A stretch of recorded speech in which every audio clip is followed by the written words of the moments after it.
Здравейте, приятели, честита Коледа! Искам да кажа няколко думи за това какво се случва на човека след като умре, в кавички. Защото ние в момента не сме живи, а само си мислим, че сме живи и имаме усещането, че сме живи, но не сме наистина живи. В смъртния час на всеки човек в повечето случаи се чувства силна, нетърпима болка, която наместо да намалява, се увеличава. В самия миг на смъртта човек сякаш се опиянява за момент от много силно вино, една вълна от опиянение, която го удря като една огромна успокоителна вълна и човек се отпуска напълно преди смъртта.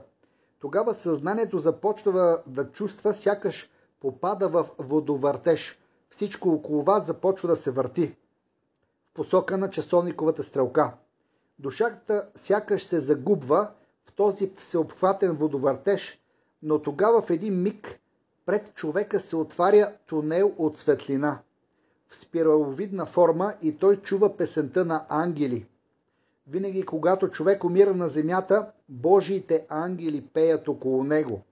Тогава песента на ангелите се усилва и душата на човека започва да лети в този тунел, като пред него се разкриват цветове с неподозирана яркост и интензивност. Пътувайки в спиралата от цветове, човек изведнъж вижда фигурата на този, който не се променя, вечния и живия, непоклатимия Исус Христос. Тоест, в първите минути след смъртта вие виждате някой, който е наистина жив. Исус Христос. Защото Той е жив, а ние само си мислим, че сме живи. Затова и моя канал се казва We Dead, He Alive. Пътувайки в спиралата от цветове, това е най-важният момент в този първоначален етап на пътуването. Човек вижда константния, непроменещия се Христос. И човекът разбира, че не е живял съвсем на земята, а жив е бил, и ще бъде винаги Исус. Душата осъзнава напълно, че това на земята е било вкус на живот, симулация, матрица, не е истинско битие, а просто матрично поле за избор между живота и смъртта, между вярата и невярата. Защото аз казах в едно от моите предишни видеа, че на земята няма битка между доброто и злото, а има битка между вярата в следващия свят и невярата, мисълта, че само този свят съществува. Много е важно да знаете, че това чувство, че не си истински жив и че на земята също не си бил истински жив, е много интензивно и шокиращо за човека, защото фигурата на Христос се откроява фатално жива. А ти разбираш, че жив съм аз, казва Господ, е означавало точно това. Истински жив винаги е бил Христос, а ние като че сме сънували живот. След като душата осъзнае този факт, тя попада в хранителница. Около планетата Земя, дори до рамките на Слънчевата система, има такива хранителници за души, защото казано е: хранителниците ще върнат душите, земята ще върне телата и морето ще върне телата. В тези хранителници, складове за души, душата се складира, но душите, пребиваващи там, чуват и виждат всичко, което се случва с техни близки на земята. Защото писано е в Библията: светиите попитаха Господа: Боже, до кога ще търпиш беззаконието на тези човеци, които са останали все още на земята? Така, в хранителницата душите биват пазени стотици, понякога хиляди години, докато дойде жътвата. Тогава над умрелия, над тялото на умрелия в гроба, над неговата душа, Исус Христос произнася името му. Например, Иване, Григоре, Петре, стани. Когато душата чуе името си, към сърцето й се прикрепя Христов ангел, който започва да я издига нагоре. Ангелът хваща със светлина сърцето на човека, като едни пипала, които обхващат сърцето на човека, излизат от ангела и ангела започва да го издига нагоре. Човекът бива дърпан нагоре пак в спираловиден тунел, напомнящ по формата на нашето ДНК.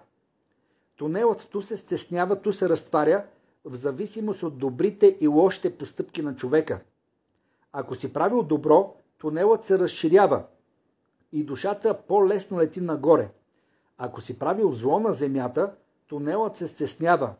Ако е извършен смъртен грях, една от 10 Божи заповеди е била нарушена и този смъртен грях не е изповядан и простен от Бога заради покаяние, тунелът толкова се свива, че ангелът, Христовия ангел, който носи нагоре душата на човека като гълъб, ангелът ви дърпа нагоре, хванати сте за сърцето и ангелът ви дърпа нагоре, издига ви нагоре.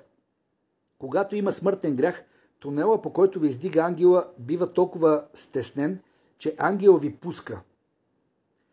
И пипалата така пускат сърцето и човекът започва да пада.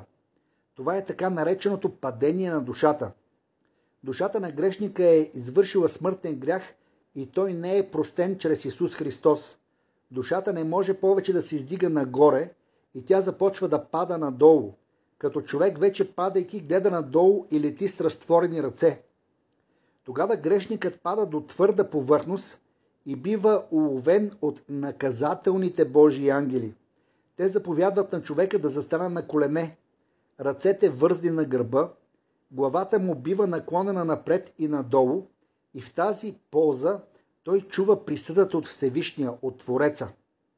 Миг, след като е чул присъдата си от вечния Бог, човекът вдига глава и за секунда вижда лицето на Бога. В този момент той вече не може да умре, защото който човек види лицето на Бога, не подлежи вече на смърт.